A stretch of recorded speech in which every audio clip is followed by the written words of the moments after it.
Hi! In front of me is ASUS Zenfone 9 and today I would like to show you how you can use one-handed mode on this smartphone. You need to begin by opening Settings. Now scroll down and click on Advanced over here. Then scroll down and click on one-handed mode. After that, you need to select this switcher to activate it, scroll down and click on Pull Screen into Reach over here. Then follow all of those instructions. Swipe down near the bottom of the screen to enter one-handed mode. When I do that, as you can see, one-handed mode is now on. If you wish to go back, just swipe up. You can also scroll down and click on this switcher next to one-handed mode shortcut instead.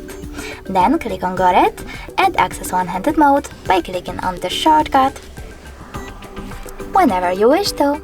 If you wish to disable one-handed mode completely though, just go into the same settings and tap on those two switchers over here.